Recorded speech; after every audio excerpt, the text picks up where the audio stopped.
माननीय अध्यक्ष जी, आपका बहुत बहुत धन्यवाद कि आपने मुझे अनुपूरक सवाल पूछने का मौका दिया। इसमें सीमा विस्तार की हेतु जो मैंने पूछा था नीति, तो इसमें इन्होंने 8 पॉइंट दिए हैं, लेकिन 7-8 दोनों एक ही पॉइंट है, एक ही को डबल रिपीट कर दिया गया। लेकिन मेरे ही क्षेत्र में विधानसभा गोपालपुर में नगर पंचायत थी बिलरियागंज, उसको नगर पालिका बना दिया गया।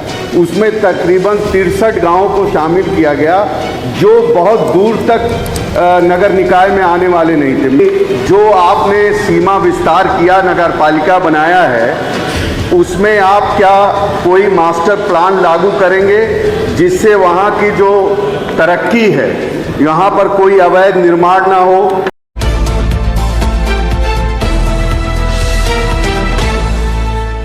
आप देख रहे हैं खबरों नजर चैनल।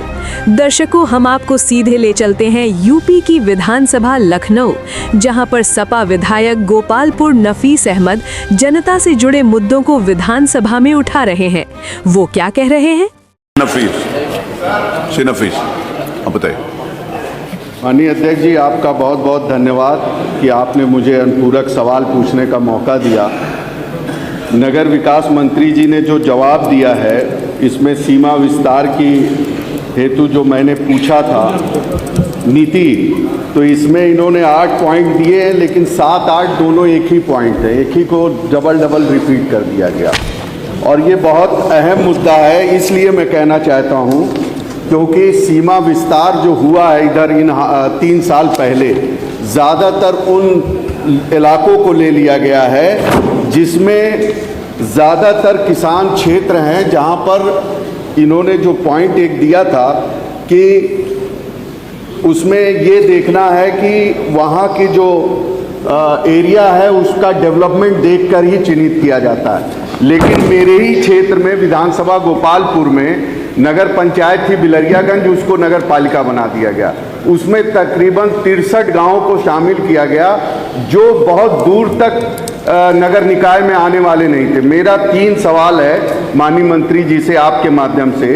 पहला सवाल ये है कि पिछले 3 वर्षों में जिन ग्राम पंचायत को नगर पालिका में शामिल किया गया है, क्या उनके विकास के लिए सरकार कोई विशेष फंड आवंटित किया है कि नहीं, जिससे उस क्षेत्र का सीवरेज, सड़क और तमाम जो मूलभूत सुविधाएं वो पूरी की जा सकें।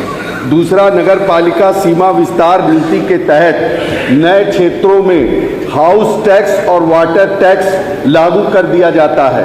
क्या सरकार 70% शहरी बुनियादी ढांचा तैयार ना हो जाए तब तक इन टैक्सों से उसको दूर रखेगी?